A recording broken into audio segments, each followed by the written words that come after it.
O Grande Jogo, André Ferreira, primeira edição. Quem sou eu? André Santos Ferreira da Silva atua como evangelista e pastor, dedicando sua vida integralmente ao reino de Deus desde 2019. Casado com Bruna Vansan, seu ministério é pautado pela oração e pela fé na providência divina. É autor dos livros Intimidade, Sabedoria e Cura e As Quatro Manobras do Diabo. Ambas as obras possuem versões em e-book e em espanhol, o que permitiu um grande alcance internacional pela Amazon, especialmente nos Estados Unidos, além de países como Espanha, México e Japão. O chamado à competição. Lembra daquela parte da Bíblia em que Paulo, escrevendo aos Coríntios, lá em 1 Coríntios 9, compara a vida cristã com um campeonato? É exatamente isso. Ele viu o esforço dos atletas, a dedicação e o foco na vitória e disse: é assim que a gente deve viver a nossa vida com Deus. 1 Coríntios 9, 24 a 27. Vocês não sabem que, numa corrida, todos competem, mas apenas um ganha o prêmio? Portanto, corram para vencer. 25. O atleta precisa ser disciplinado sob todos os aspectos. Ele se esforça para ganhar um prêmio perecível. Nós, porém, o fazemos para ganhar um prêmio eterno. 26. Por isso não corro sem objetivo, nem luto como quem dá golpes no ar. 27. Disciplino meu corpo como um atleta, treinando-o para fazer o que deve, de modo que, depois de ter pregado a outros, eu mesmo não seja desqualificado. Em O Grande Jogo, a gente vai entrar nessa ideia. O campo é a nossa vida, o juiz é Deus e o adversário é a nossa própria vontade. Mas o mais legal é que temos um técnico que não falha, o Espírito Santo. Ele nos treina, nos dá força e nos mostra como vencer cada desafio. A grande diferença do nosso campeonato para qualquer outro é o prêmio. O atleta secular se submete a sacrifícios incríveis por uma coroa que murcha e se desfaz. É um troféu que um dia vira pó. Nós, no entanto, competimos por algo que dura para sempre, a vida eterna com Cristo. Essa visão precisa ser o nosso combustível. A disciplina que Paulo menciona não é um castigo, mas sim o caminho mais veloz para alcançar esse propósito eterno. Essa história é sobre como, mesmo quando a gente se sente com medo ou cansado, o nosso técnico está ali, nos orientando a cada passo. É sobre a importância do relacionamento com ele para que possamos voltar para o campo e, com sabedoria, fazer o gol da vitória. Capítulo 1. O início da partida. A vida em Deus pode ser comparada a um campeonato de futebol. Segue o raciocínio. O juiz é Deus, o Criador de todas as coisas. O campeonato é entre o Espírito e a vontade da carne. Técnico do time do Espírito, Espírito Santo. Técnico do time da vontade da carne, Satanás, conhecido como Diabo. Nome do campo, o Grande Mundo. E começa a partida no campo, o Grande Mundo. E o juiz, que é Deus, apita e a partida começa. A bola rola com o time do Espírito dominando. A fé toca para o amor para a coragem. A coragem estava intimidada pela fama do jogador mundialmente conhecido, chamado medo. Logo, o medo roubou a bola da coragem e passou para o ódio. A paz, que é um ótimo lateral, tomou a bola do ódio e passou para a disciplina. A disciplina perde a bola para a preguiça, e a preguiça perde a bola para a perseverança. A perseverança toca a bola para o amor. O amor, que é um ótimo meio de campo e servidor dos seus irmãos, passa a bola para a fé, que perde a bola para a incredulidade. A incredulidade logo erra o passe, e a bola cai nos pés da esperança. A esperança, que não nos decepciona, parte driblando seus adversários e repassa a bola novamente para o amor. O amor, que é sofredor, sofre a falta pelo egoísmo, que é um ótimo jogador. Mas o juiz, que é Deus, não precisa do VAR, porque vê todas as faltas cometidas e não erra no julgar. O amor faz a cobrança, mas o ódio, que é um ótimo zagueiro, tira a bola de cabeça. Final do primeiro tempo. Capítulo 2. O conselho do técnico. Intervalo de 15 minutos. Nesse tempo, os jogadores são hidratados pela água, conhecida também como Palavra de Deus. Depois são orientados pelo técnico Espírito Santo. O técnico Espírito Santo chama a coragem para o canto e fala para ela: coragem, siga em frente, você é maior do que o medo. Depois, ele chama a atenção de todos os jogadores. Vocês precisam se posicionar corretamente dentro de campo, cada um em suas devidas posições. E disse mais: o técnico do time da vontade da carne, que é Satanás, é mentiroso e mal intencionado e joga de maneira injusta. Ele está atacando a identidade de vocês. O segundo tempo começa, o juiz apita, e dessa vez a bola sai com o time da vontade da carne. O egoísmo toca a bola para o medo para a preocupação, também conhecida como ansiedade, a paz pressiona a ansiedade e acaba retrocedendo, voltando a bola para o goleiro que se chama mágoa, também conhecido mundialmente como rancor. Ela chuta a bola com muita raiva e a faz cair nos pés do ciúme. O ciúme arde de raiva e corre de maneira furiosa, pois é irmão do ódio e primo da mágoa, e passa a bola para o medo. O jogador medo produz tormento por onde passa, e por ser habilidoso é muito difícil tomar a bola dos seus pés. Mas a coragem, que acolheu o conselho do Espírito Santo, o técnico do time, superou o medo pela sua humildade e determinação, e fez uma grande jogada. Tomou a bola com ousadia do medo e tocou a bola para a paz. A paz, que é muito veloz, correu e passou a bola para a esperança, e a esperança, devido à sua paciência, passou para o amor, por causa da sua paciência. O amor consegue dar um passe extraordinário para a fé, que é uma ótima atacante, e com maestria faz um gol de bicicleta, deixando o goleiro chamado Mágoa extremamente magoado.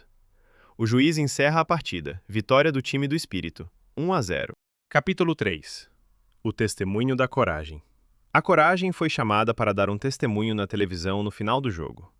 O repórter perguntou à coragem: por que você, no primeiro tempo, estava acovardada e depois mudou totalmente?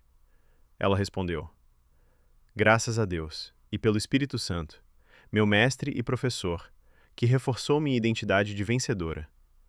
Como foi importante para mim passar aqueles 15 minutos ouvindo-o. Se não fosse o tempo de encorajamento com ele, o medo teria nos parado. Coragem disse ainda mais: posso dar um conselho? Claro, respondeu o entrevistador. Disse então: se cada um de vocês aprender a separar um tempo para ouvir o Espírito Santo, como eu fiz, ele vai mudar a vida de vocês como mudou a minha. O técnico Espírito Santo vai configurar seu posicionamento no campo, chamado o Grande Mundo. Ele usa 3 princípios: leitura da Bíblia, oração e jejum. Estes foram os conselhos desse grande jogador, que superou o terror do medo. Que possamos acolher os seus conselhos, pois afinal, a coragem vem emplacando muitas vitórias para muitos jogadores. As 3 táticas de treinamento. O técnico Espírito Santo nos dá um plano de treinamento infalível para nos manter na posição correta e com a força necessária no grande jogo. O treino. Lendo as regras do jogo. Leitura da Bíblia. Imagine um jogador entrando em campo sem saber as regras. Ele cometeria faltas, seria expulso e perderia o jogo antes mesmo de começar. A palavra de Deus é mais do que um livro. É o manual de regras e o mapa tático que o juiz, Deus, nos entregou. É lendo a Bíblia que você aprende a diferença entre o que é lícito e o que é proibido, e descobre os pontos fracos e as manobras sujas do adversário. A Bíblia nos hidrata para o jogo, assim como a água repõe a energia do atleta no intervalo, renovando a nossa mente para que não sejamos pegos de surpresa. Se você não está lendo a Bíblia, você está jogando de olhos vendados. O aquecimento, comunicação constante, oração. Você viu o testemunho da coragem. Ela foi para o canto do campo e ouviu o técnico. A oração é a nossa linha de comunicação direta, sem falhas e sem intermediários, com o Espírito Santo. Não é apenas pedir algo, é um momento de escuta ativa, de permitir que ele configure seu posicionamento em campo. A oração corrige a nossa visão, realinha os nossos objetivos e nos dá a estratégia para o momento. Quando a ansiedade, a preocupação ou o medo atacarem, o seu primeiro passo precisa ser o aquecimento, entrando em oração para receber a tática correta e a força imediata do Espírito. É na oração que recebemos a ousadia para roubar a bola do medo, como fez a coragem. A disciplina, fortalecendo o espírito, jejum. Paulo disse: disciplino meu corpo como um atleta, treinando-o para fazer o que deve. O jejum é a forma mais poderosa de negar a vontade da carne e dar poder e autoridade à vontade do espírito. O jejum é um treino de resistência. Quando negamos um desejo físico legítimo, a comida, estamos ensinando ao nosso corpo quem está no comando. É como fazer um treino de força. Em vez de deixar a preguiça ou o egoísmo jogarem no ataque, você os coloca no banco e diz: eu escolho fortalecer a perseverança e o amor. É uma tática radical, mas que produz resultados miraculosos, pois prova o seu compromisso com o técnico e o prêmio. Capítulo 4. A tática do adversário. No grande jogo, nosso adversário não é aleatório. O técnico do time da carne, Satanás, joga de maneira injusta e mal intencionada, usando jogadores muito específicos para nos desviar do gol. O Espírito Santo nos orienta a conhecer a fundo a equipe adversária para que possamos interceptar seus passes. Nesta sessão, vamos analisar 3 jogadores-chave do time da carne que roubam nossa bola e desorganizam nossa defesa: medo, ódio e o egoísmo. O jogador, medo, o que produz tormento. O medo é, de longe, um dos jogadores mais perigosos do time adversário. É um atacante habilidoso que produz tormento e paralisação. Sua maior jogada é nos fazer duvidar da nossa identidade de vencedores, exatamente como aconteceu com o jogador Coragem no primeiro tempo. O medo não precisa nos derrubar, ele apenas precisa nos intimidar o suficiente para que a gente entregue a bola. Ele se manifesta como a preocupação, ansiedade, que nos faz tirar os olhos do Espírito Santo e focar nas incertezas do futuro. Lembre-se, o medo corre por onde não há fé. A única forma de superá-lo é acolhendo o conselho do técnico, o Espírito Santo, que nos lembra de quem somos em Cristo. O jogador, ódio, o zagueiro violento. O ódio é o zagueiro que joga sujo. Ele não hesita em cometer faltas violentas, muitas vezes disfarçadas de justiça própria ou indignação. Ele é irmão da mágoa, o goleiro, pois ambos se alimentam da falta de perdão. A tática do ódio é nos manter ocupados e presos ao passado. Ele nos convence a revidar o mal com o mal, roubando a nossa paz e a nossa paciência no processo. Se o ódio estiver no campo, ele vai tentar tirar a bola do amor a qualquer custo. O antídoto para essa tática é o perdão e o amor, que é sofredor e paciente, e que sempre consegue driblar a violência do ódio. O jogador, egoísmo, o artilheiro solitário. O egoísmo é o artilheiro, e ele joga sempre sozinho, focado apenas em seus próprios interesses. Ele é um excelente jogador, pois tem a capacidade de nos isolar. Quando o egoísmo está com a bola, ele nos convence de que o jogo é só sobre nós. Isso desorganiza completamente o time do espírito, que é baseado na comunhão e no serviço. Se a nossa disciplina falha, é porque o egoísmo está dominando, fazendo-nos priorizar nossa preguiça ou nossos desejos carnais, em vez de seguir o plano do técnico. Para vencer o egoísmo, é preciso lembrar que o amor é um ótimo meio de campo e servidor de seus irmãos, e que o propósito do jogo é a glória de Deus e o bem do time, não apenas o nosso. Conhecer a tática do adversário nos permite estar sempre atentos. Se você reconhecer um desses jogadores em campo na sua vida, saiba que é a hora de se posicionar, ouvir o técnico e tocar a bola para os jogadores certos, a fé e o amor. Capítulo 5. O poder da ousadia e da paciência. Se o adversário tem suas táticas, o time do Espírito possui jogadores infalíveis que operam sob a direção do técnico Espírito Santo. Nossas virtudes não são apenas sentimentos, são atletas treinados, prontos para dominar a bola e marcar o gol. O atacante. Fé. A artilheira. A fé é a nossa atacante principal. É ela que nos dá a capacidade de ver o gol onde os outros veem apenas defensores e de fazer jogadas que parecem impossíveis, como aquele gol de bicicleta no segundo tempo. A fé não depende do que vemos. Ela se move na certeza do que o técnico já prometeu.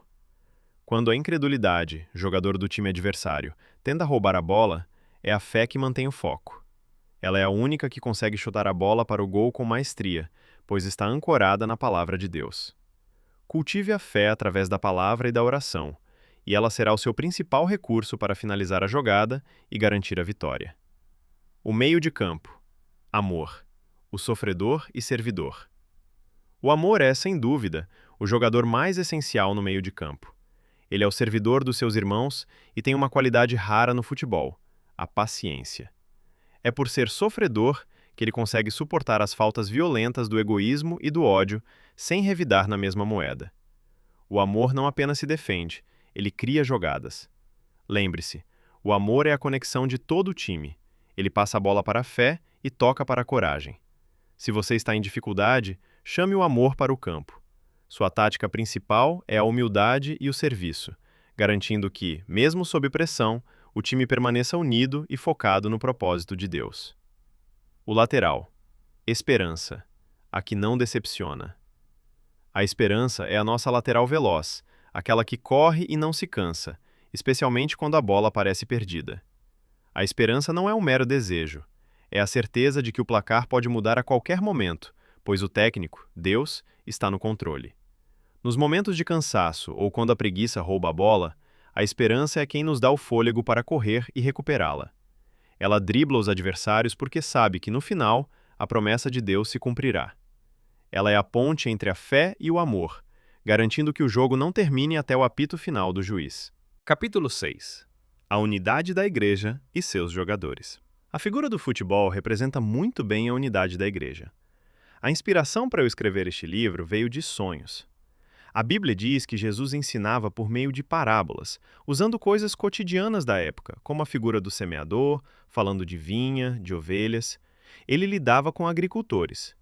Para se fazer compreensível na mente das pessoas, Jesus tentou entender a cultura delas. Eu creio que Deus quis se comunicar comigo com base na minha cultura, porque eu amo futebol. E o futebol é uma ótima analogia para falarmos da Igreja de Cristo. Assim como na vida, no futebol, ninguém faz nada sozinho. É preciso que os jogadores estejam posicionados, que cada um saiba a sua posição, o seu propósito e que não haja rivalidade.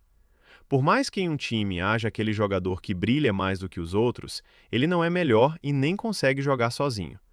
Se, por exemplo, colocarmos Messi, Neymar ou Cristiano Ronaldo em campo sozinhos, eles não conseguem fazer nada. Existem pessoas estabelecidas na defesa do Evangelho, como bons zagueiros.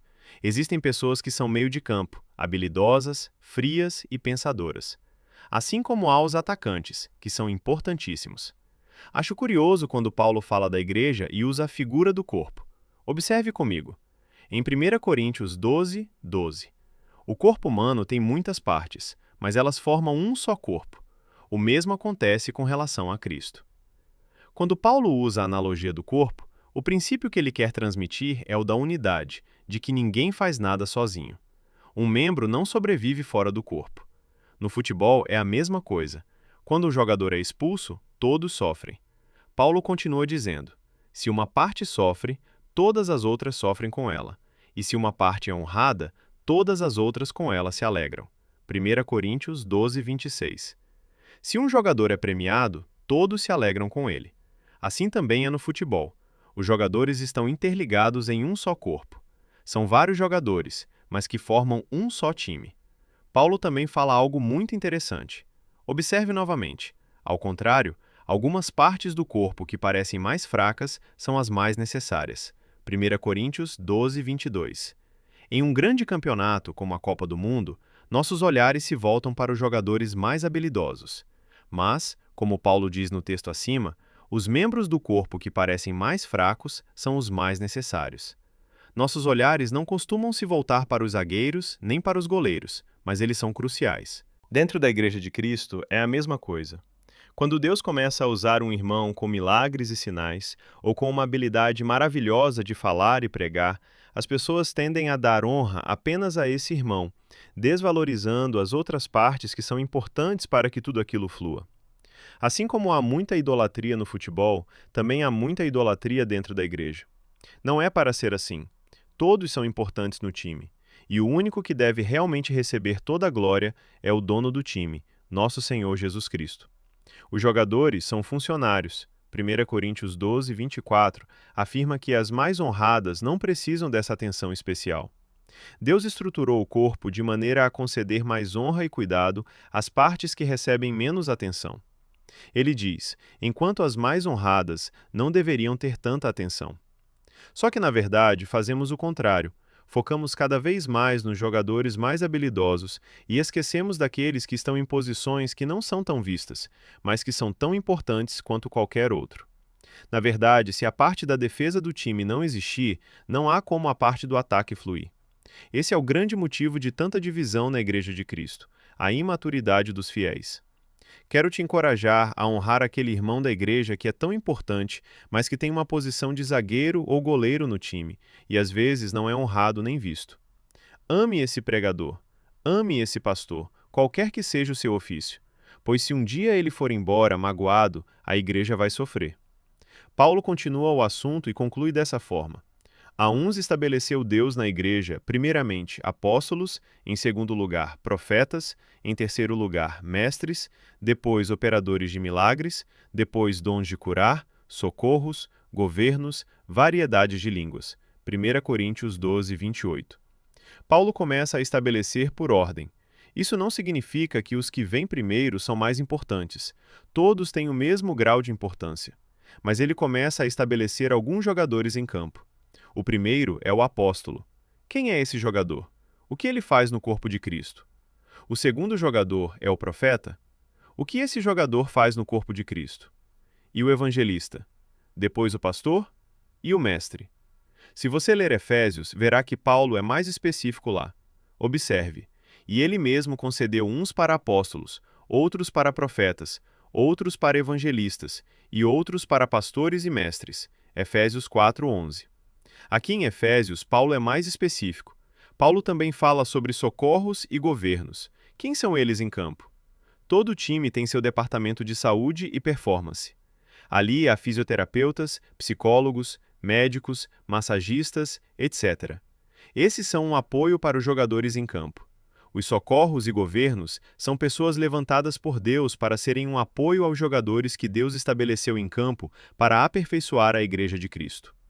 Eles não carregam o ministério primário da palavra, mas funcionam como um suporte para os jogadores que estão em campo.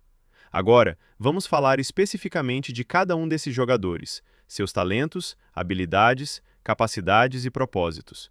Continue comigo para aprender um pouquinho mais sobre esses jogadores. Os 5 jogadores e seus apoios. 1. O jogador apóstolo. Qual é o seu propósito? O jogador apóstolo é muito importante em campo, pois carrega características únicas. Isso não o torna maior, superior, nem especial. No entanto, o apóstolo carrega a capacidade de operar em todos os 9 dons do Espírito. Para qual propósito? Os apóstolos geralmente são plantadores de igreja. São aquelas pessoas enviadas a um determinado lugar para começar uma igreja do zero. Para isso, ele precisa operar um pouquinho de cada dom. O apóstolo não é um pastor, mas ele pastoreia. Não é o evangelista, mas ele evangeliza. Não é o mestre, mas ensina. Não é um profeta, mas profetiza.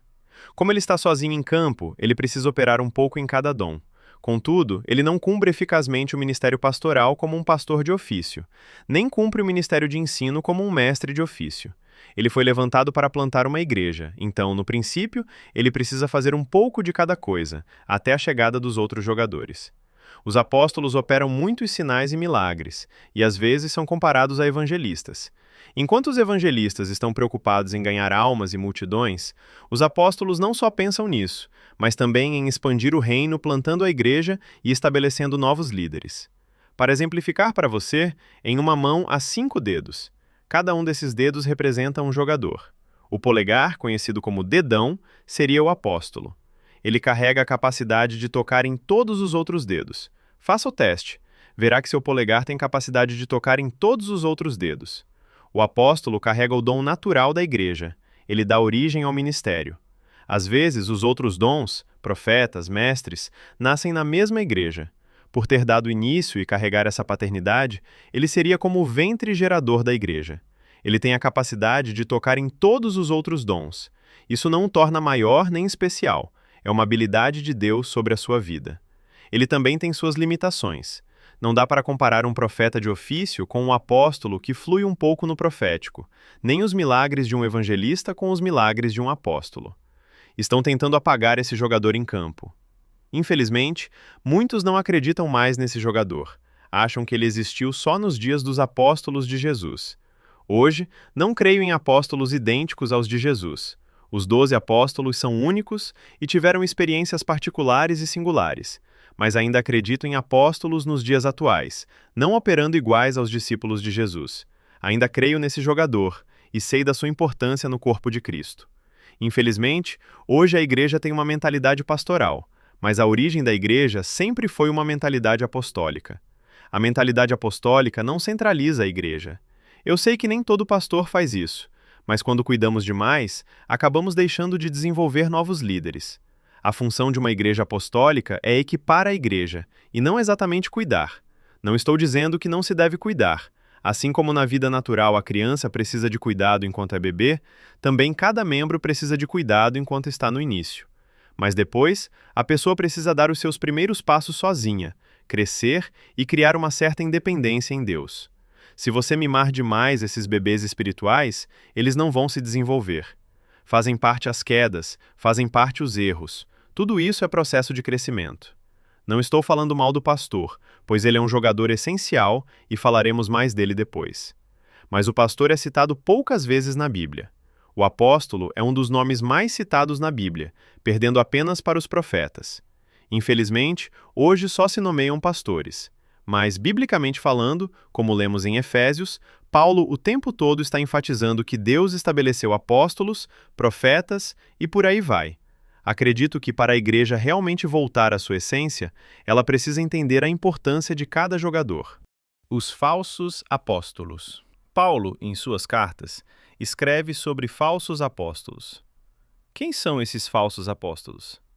São aqueles que se apropriam do dom para exercer uma autoridade suprema sobre os outros, querendo dizer que os apóstolos são maiores ou melhores, para que de alguma forma possam manipular.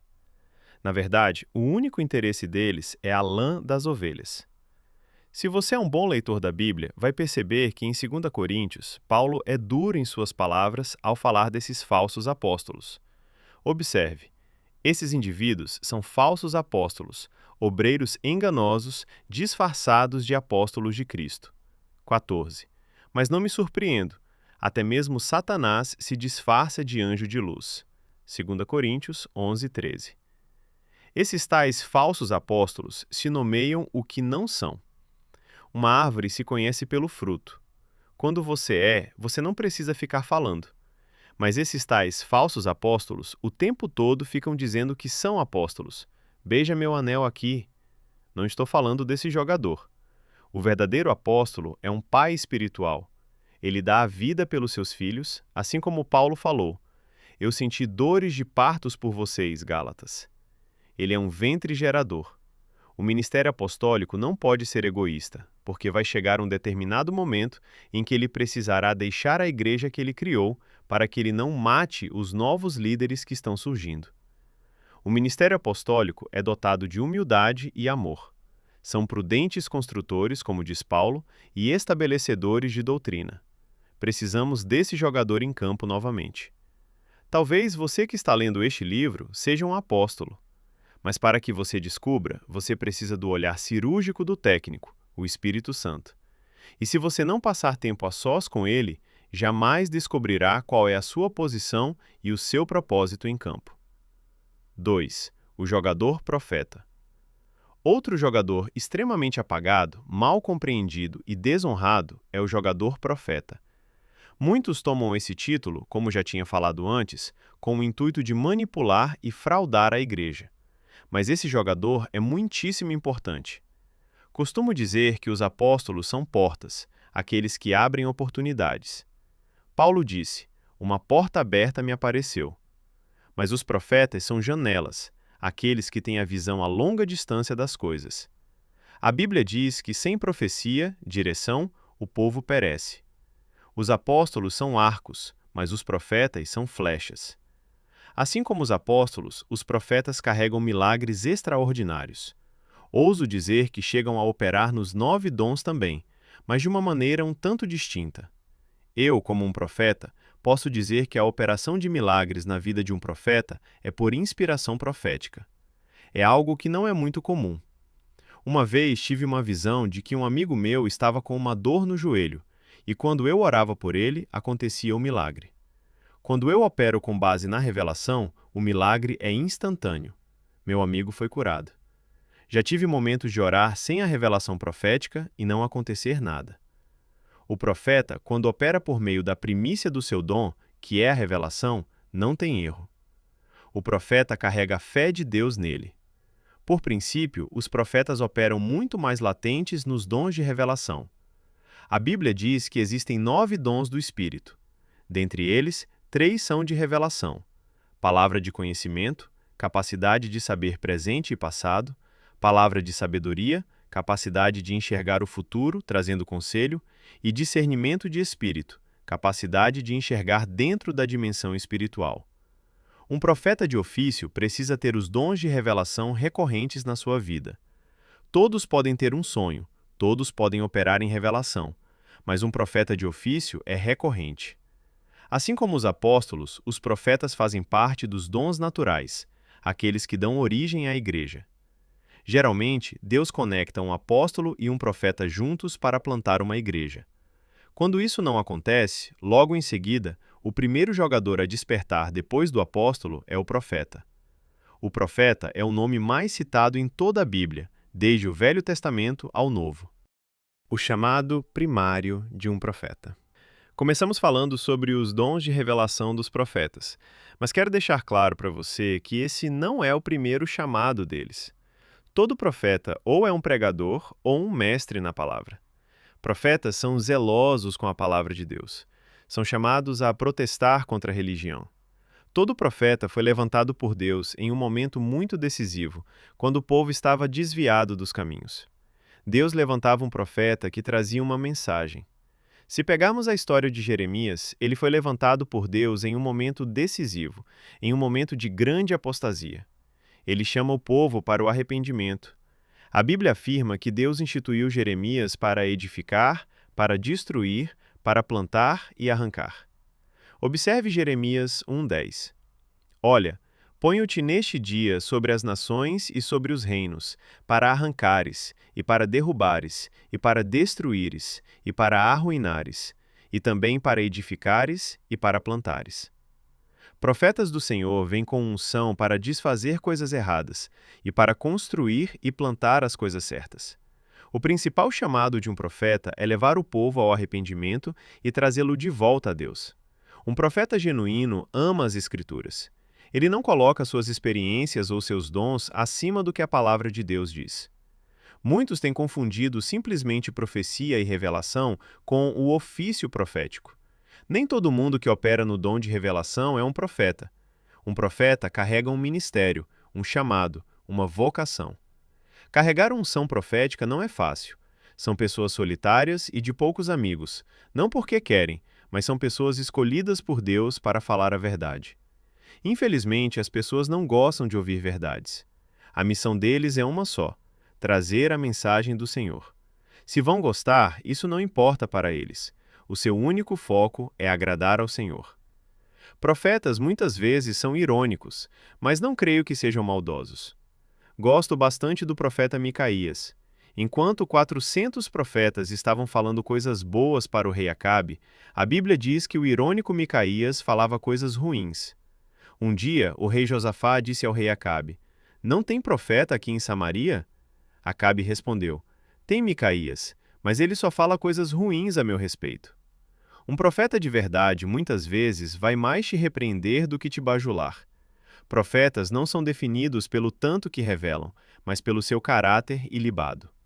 Balaão, gosto de brincar que ele não se decidiu, algumas vezes tinha uma faceta profética, outras a faceta de um feiticeiro. Revelou muitas coisas, até ver o dia de Cristo, mas foi chamado de um falso profeta. Não acho que, porque uma pessoa revelou tudo para você, seja um profeta de verdade. Às vezes, o profeta de verdade não vai te revelar nada, mas o seu exemplo de vida te conduz ao caminho mais estreito. João Batista foi um profeta que não fez nenhum milagre, não teve nenhuma revelação. Mas a palavra de Deus diz que tudo que João Batista falou sobre Jesus era verdade. Isso define um verdadeiro profeta, se tudo que ele falou é verdade. Os falsos profetas. Muitos querem a posição e a camisa desse jogador, mas carregar o peso da unção de alguém ungido por Deus não é bem assim. O espírito do falso profeta tem operado de maneira muito forte. Acredito que o profeta é o jogador mais difamado de todos. Mas eu ainda creio nos verdadeiros profetas, aqueles que não se dobram à religião e ao espírito de Jezabel. Gosto de dizer que, se existe o falso, é porque existe o verdadeiro. A minoria, com certeza, mas ainda existem os verdadeiros profetas. Verdadeiros profetas não ficam se apoiando em títulos. Os verdadeiros profetas carregam um coração humilde. Gosto de João Batista. É necessário que ele cresça e que eu diminua. Perguntaram para João quem ele era. Você é um profeta? Ele disse, não sou. Você é o Cristo? Não sou. Você é aquilo? Você é aquilo outro? Não, não sou. Então o que você é, João Batista? Ele respondeu, eu sou a voz daquele que clama. Um profeta não se apoia em título. Um profeta é o clamor da voz de Deus. João não disse que ele era o clamor. Ele disse que ele era a voz daquele que clamava. Ser um profeta é ser um grito, um clamor de Deus na terra. Ser um profeta é ser um porta-voz de Deus. É separar o precioso do vão para carregar a voz daquele que clama. Também gosto da história de Amós. Amós, uma vez questionado sobre quem ele era, disse: Eu não sou profeta, nem discípulo de profeta. Sou boiadeiro e agricultor de sicômoros, figueira brava que precisava ser ferida para dar frutos saudáveis. Mas, quando ele abriu a boca, suas palavras se cumpriram. A autoridade de um verdadeiro profeta não está em títulos, mas está em sua intimidade e experiência com Deus. Geralmente, profetas são confundidos com rebeldes. A maioria dos profetas se levantou para se opor à falsa religiosidade, e por eles irem contra o sistema, muitas vezes são confundidos com rebeldes. Gosto de uma frase que diz que, muitas vezes, um libertador é confundido com um rebelde. Não estou dizendo que Deus passa pano para rebeldes. Rebeldes serão disciplinados. Estou dizendo que muitas vezes os profetas se levantam em uma situação muito crítica, em que um só homem luta com mais de 800 falsos profetas, assim como Elias. Não sabemos de onde Elias veio, só temos a informação de que ele era tesbita. Não sabemos quem foi o pai na fé de Elias, quem ungiu Elias. Simplesmente Elias se levanta. Sabemos que Elias era de verdade porque a palavra de Deus disse que Elias andava na presença de Deus. O Deus cuja face ou presença estou. A intimidade que ele tinha era tão grande que até fogo do céu caía. A importância dos profetas. O jogador profeta é importantíssimo nesse campo. Eles são como snipers, acertam tiros certeiros. Carregam faros aguçados para discernir o engano, orientam e trazem direção à igreja. Enquanto você está usando roupa de verão, ele está usando roupa de inverno no verão. Ele vive uma estação à frente dos outros. Falam coisas incompreensíveis, que depois de anos e meses se tornam tão reais e tangíveis em nossos corações. Dons que precisam ser honrados e respeitados. Como precisamos desses jogadores? Talvez você seja um profeta. Se você ouvir o técnico, o Espírito Santo, você pode descobrir qual a sua posição e propósito nesse campo. Como tinha falado que cada dedo da mão representava um dom, eu diria que o profeta seria o dedo indicador. O dedo indicador você usa para apontar a direção. Eu definiria o profeta como alguém que te dá a direção. Ele é a janela e não a porta. 3. O jogador evangelista. Esse cara aqui também é muito mal compreendido. As pessoas acham que ser um evangelista é simplesmente entregar panfletos na rua. E não estou dizendo que isso é ruim. Mas o dom do evangelista é simplesmente fantástico. Como estamos usando a analogia da mão e dos seus dedos, eu diria que o evangelista seria o dedo do meio, o maioral. E por que o dedo do meio? O evangelista é aquele que tem o maior alcance de todos. O evangelista está na televisão, nas rádios, nos bares, onde você imaginar, ele está lá. E ele não está lá compactuando com o que as pessoas estão vivendo. Às vezes, o evangelista é tido e mal compreendido como herege, mas esse cara só pensa em difundir o evangelho. Sobrou uma brecha? Ele vai falar de Jesus. O dom do evangelista é extraordinário. Os evangelistas são dotados de uma unção para milagres e maravilhas. Paulo os chama de operadores de milagres. A Bíblia conta a história de Filipe, Atos dos Apóstolos 8:5. Filipe, descendo a cidade de Samaria, anunciava-lhes a Cristo. 6. As multidões atendiam, unânimes, às coisas que Filipe dizia, ouvindo-as e vendo os sinais que ele operava. 7. Pois os espíritos imundos de muitos possessos saíam gritando em alta voz, e muitos paralíticos e coxos foram curados. 8. E houve grande alegria naquela cidade. Em princípio, Filipe foi chamado para ser um diácono. Porém, mais tarde, percebemos a unção de Deus em sua vida mudando. Ao ler Atos capítulo 8, para mim está claro o que um evangelista faz. Exatamente o que Filipe fez. O texto diz que Filipe anunciava-lhes a Cristo. Muitos milagres operavam por meio dele. Demônios sendo expulsos, coxos se levantando. Evangelistas carregam um avivamento poderoso. Assim que Filipe termina a pregação em Samaria, a Bíblia diz que o Espírito o translada para outro lugar, onde ele encontra o eunuco. Ali, ele anuncia Cristo, batiza o eunuco, e a Bíblia diz que ele é transladado para outro lugar. O foco principal do evangelista não é estabelecer fundamento, é simplesmente levar as pessoas a Jesus. O texto diz que, depois que Filipe passou por Samaria, os apóstolos vieram para que os samaritanos recebessem o batismo no Espírito Santo. Atos dos Apóstolos 8,14. Ouvindo os apóstolos que estavam em Jerusalém que Samaria recebera a palavra de Deus, enviaram-lhe Pedro e João, 15, os quais, descendo para lá, oraram por eles para que recebessem o Espírito Santo. 16. Porquanto não havia ainda descido sobre nenhum deles, mas somente haviam sido batizados em o nome do Senhor Jesus. Filipe passou por lá, fez muitos milagres, falou de Jesus e os batizou nas águas. Mas eles não tinham ainda recebido o Espírito Santo. Com certeza, Pedro e João desceram lá para ensiná-los e para que recebessem o Espírito Santo. Os evangelistas não vão ficar. Eles passam, avivam e depois precisam de outros jogadores para dar continuidade ao seu trabalho. Muitas pessoas acham que os evangelistas são apenas pregadores de rua, mas na verdade não são. Já ouvi evangelistas ensinando a palavra, como receber a cura, como operar em cura. Ele é um professor dos milagres. Então ele prega dentro das igrejas também, ensinando as igrejas a como andar em milagre, a como evangelizar, a como ganhar almas. O dom do evangelista, quando está pleno, chama muita atenção devido aos milagres que operam na sua vida. Evangelistas querendo fazer o que não foram chamados. Esse jogador, às vezes, quer estar em uma posição que não é dele. Como ele cai no agrado do povo, pois opera muitos sinais e prega para multidões, vejo muitos evangelistas querendo operar no dom de ensino ou no dom do apóstolo, e a igreja acaba não tendo fundamento. Como eu disse, o evangelista não vai se preocupar muito com os fundamentos. Não que ele não seja um pregador da palavra, ele é e ama a palavra, mas ele também é limitado. Há coisas que ele não tem unção para fazer. Não é porque você tem informação sobre uma determinada situação que você tem unção para fazer aquilo. Você pode conhecer a Bíblia do início ao fim, ter informações sobre vários assuntos e tentar transmitir isso. Mas se não tiver unção para transmitir, não vai operar em Deus.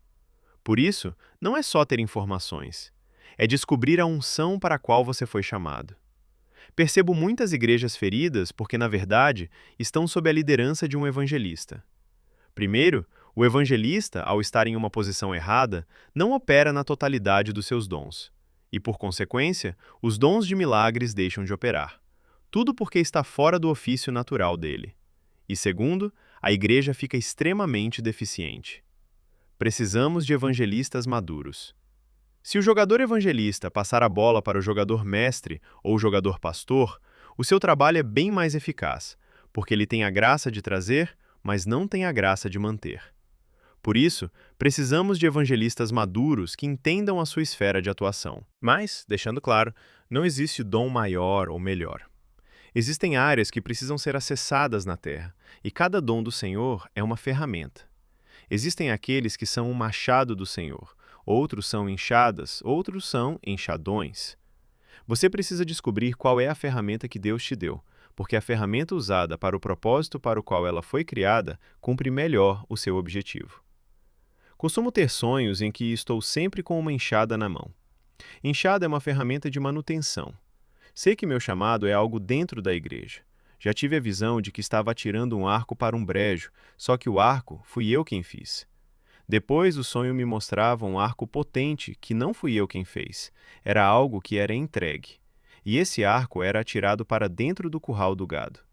Entendi que, quando opero para aquilo que Deus me chamou, tenho muito mais resultado. Talvez você seja um evangelista, um grande operador de maravilhas e também um pregador da palavra de Deus, um grande avivalista. Lembre-se de que a sua indignação revela o seu chamado. Evangelistas muitas vezes são confundidos com apóstolos por serem também missionários. Porém, o evangelista fica muito pouco, ou, muitas vezes, só faz cruzadas. O apóstolo fica um pouco mais até levantar outros líderes. Se você der ouvidos ao técnico, o Espírito Santo, você pode descobrir qual é a sua posição e qual é a sua camisa nesse campo. 4. O jogador pastor. Esse jogador é simplesmente fantástico. Se não há esse jogador em campo, o trabalho árduo de todos os outros é em vão. O evangelista ganha a alma, mas a alma está toda machucada. Quem cuida da alma é o pastor. O evangelista tem o lugar onde pode pregar, mas quem cuida da igreja é o pastor. O apóstolo sempre tem novidade, mas o pastor lida sempre com as mesmas pessoas, chorando e pedindo ajuda. Ele acredita, não desiste, olha para as ovelhas com o olhar de Deus. Enquanto suas ovelhas estão ainda em processo, ele as vê plenas. Posso falar um pouco do pastor, porque tenho pastoreado. Não sei ainda se sou um pastor de ofício, às vezes desconfio também, mas tenho serviço de igreja e tenho visto a luta de um pastor. Uma hora a alma está quente por Jesus, outra hora desanimada.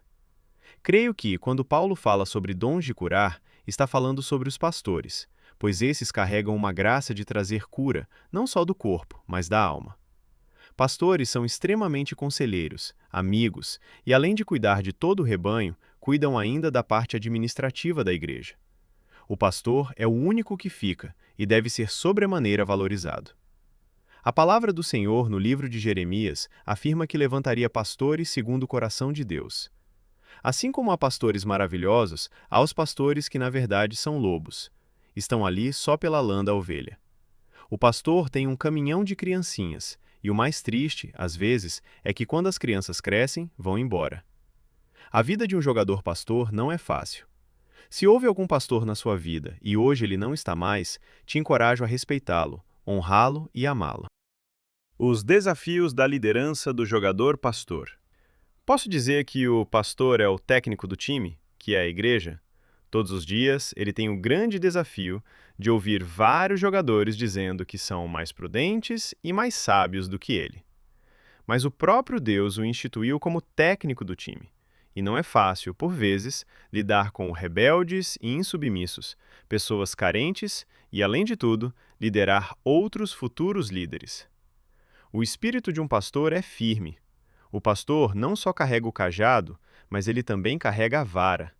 Vez por outra, ele disciplina, assim como consola quando é preciso. O texto do Salmo 23 diz: "Com a tua vara e o teu cajado me consola." A missão do pastor é proteger o rebanho de Cristo. A missão do pastor é muito parecida com a do Senhor Jesus: dar a vida pelas ovelhas. É um chamado que tem um custo. No Oriente Médio, os pastores envelhecem muito mais rápido, devido ao sol quente cuidando das ovelhas.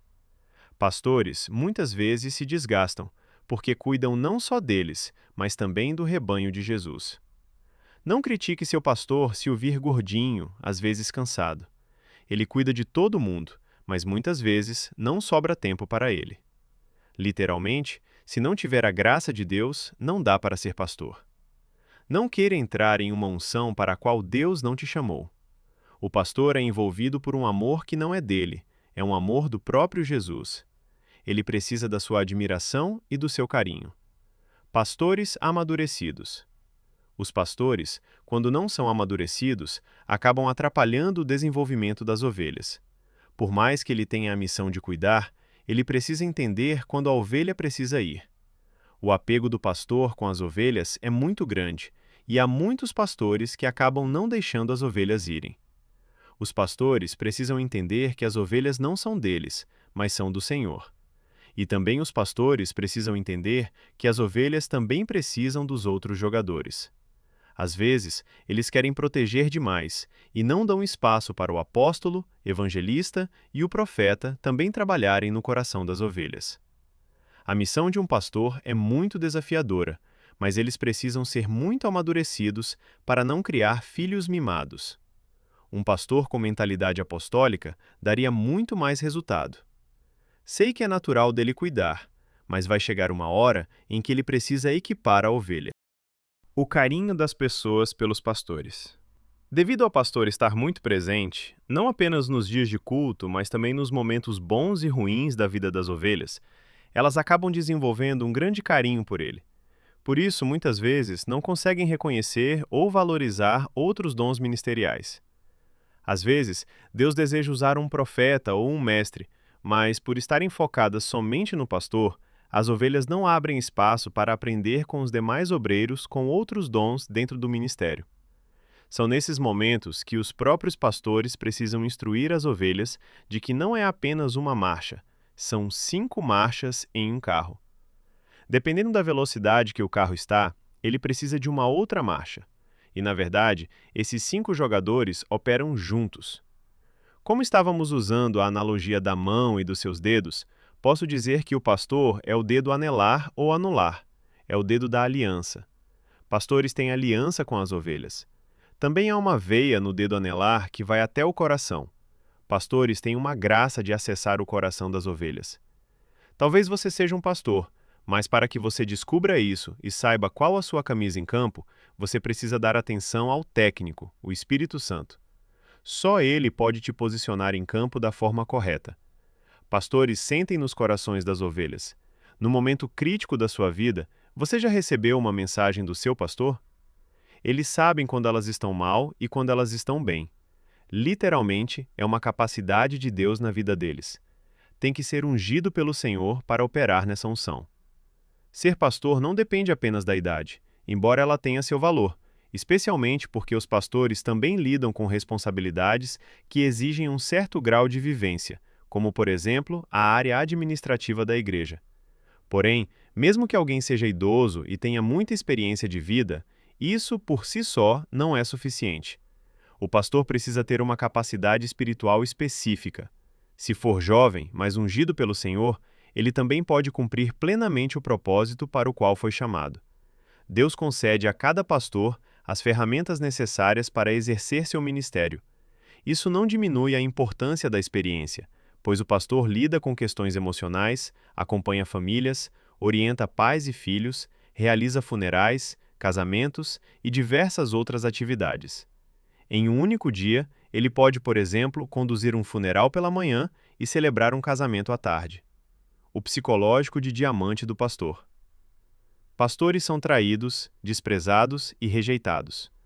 Muitas vezes, muitos lobos disfarçados de ovelhas estão dentro da sua igreja. Pastores têm que ter um psicológico muito grande, pois muitas pessoas vão partir. É ele quem cuida do aluguel e todas as bombas da igreja vêm para ele. O psicológico de um pastor tem que ser altamente forjado. Com certeza, se ele não tiver uma mente forte, como de diamante, como diz Ezequiel, te dou uma mente de diamante, Ezequiel 3:9, ele não conseguirá operar nesse ofício. Não tente ser algo que Deus não te chamou. Uma vez, tive uma visão de que uma pessoa tentava roubar um violão meu. Como as pessoas eram ignorantes, elas seguiam essa pessoa. Depois de um tempo, meu violão virou uma arma e o matou. Policiais chegaram e não o cobraram. Cobraram a mim por eu ter dado a minha arma, ou seja, meu dom, para alguém que estava incapacitado para operar naquele dom. Não queira fazer algo que Deus não te chamou. Você vai matar em vez de ajudar. Devagar, você vai descobrindo para o que você foi chamado. 5. O jogador mestre. O mestre é um dom que traz firmeza, ligamento e fundamenta a igreja. Todos os outros dons são ensinadores ou pregadores da palavra. O chamado principal de cada dom é a palavra. Se você não tem unção na palavra, você não tem ofício nos 5 ministérios. Existem os profetas que ensinam, existem os apóstolos que ensinam, os pastores que ensinam, mas o ensino de um mestre é mais metódico, mais lógico e mais aprofundado. Ele nasceu para ensinar. De todos os outros dons, eu diria que ele é o dedo mindinho, o menor de todos os dedos, mas aquele que traz sustentação para todos os demais. Se você tentar fechar a mão sem o seu dedo mindinho, não tem estrutura nenhuma. O dedo mindinho é aquele que traz fundamento e base para todos os outros dons. Sem o mestre, não há pavimentação. Sem o mestre, não há fundamento. Geralmente, as pessoas não querem ir à pregação do mestre, não querem aprender com aqueles que carregam o dom do mestre, não gostam muito desse jogador mestre. Mas ele é importantíssimo. Eu diria que ele é fundamental. Então, quando você vir esse jogador em campo, não despreze, pois dele depende a sua vida espiritual. Ninguém se importa com as construções de uma casa. Ele trabalha colocando alicerce, perfurando. Quando a casa está em construção, ninguém quer ver nada, só queremos ver a fachada e todo o resto. Mas o trabalho do mestre não é fácil. O seu trabalho é o que dá sustentação para todo o restante da casa. Ele põe fundamento, estabelece alicerce na sua vida. Talvez você seja um mestre na palavra. Se você buscar o Espírito Santo, saberá qual é a sua camisa e a sua posição em campo. Não é porque escrevi menos sobre o mestre que ele é o menos importante. Um dos grandes motivos pelos quais a igreja hoje não tem crescido é por falta de ensinamento. O ensino é fundamental para o desenvolvimento. Jesus é chamado de mestre, o Senhor é o mestre dos mestres. Em alguns momentos Jesus pregava, mas em alguns momentos Jesus ensinava.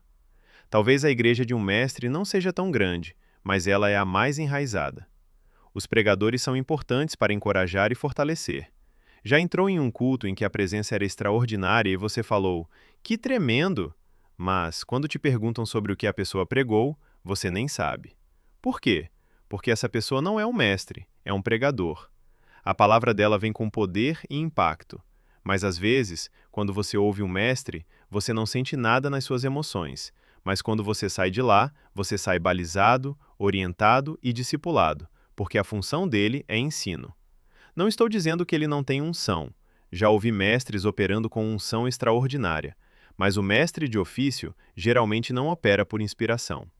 Pessoas gostam dos profetas ensinando, pois eles ensinam por inspiração, por causa da dinâmica mais intensa. Mas o mestre começa dizendo para você, abra sua Bíblia, e às vezes você vai abrir a boquinha de sono. Se estiver atento, sua vida nunca mais será a mesma. Não precisamos somente de fogo no coração, precisamos de luz na mente. Para que a luz esteja em nossa mente, precisamos desse jogador altamente eficaz, o mestre. Talvez Deus tenha lhe chamado para ser um mestre, mas só vai descobrir se passar tempo a sós com o técnico, o Espírito Santo, pois ele sabe qual é a sua camisa e sua posição em campo. Os dons de apoio e sustentação, socorros e governos. Lembra quando falei do time de suporte que os jogadores têm? Os psicólogos, os massagistas, os fisioterapeutas, etc. Todo esse departamento funciona como um apoio aos jogadores. Assim é a função dos socorros e governos. Socorros e governos não têm um chamado primário na palavra como os 5 ministérios: apóstolos, profetas, evangelistas, mestres e pastores, mas são cruciais para que esses jogadores possam continuar em campo. Geralmente, os socorros são pessoas usadas por Deus em muitas questões do ministério: finanças, manutenção, obras sociais. Assim como os governos, que carregam uma boa gestão organizacional, eles operam de maneira muito eficaz. A minha missão aqui é apenas trazer essa dinâmica da figura do futebol, da qual a Bíblia já mencionou. Não estou detalhando com tanta perícia cada um desses jogadores e nem seus apoiadores, mas tanto os 5 ministérios quanto os socorros e governos são a estrutura em campo para abençoar o corpo de Cristo. Lembre-se, você não precisa se comparar com ninguém.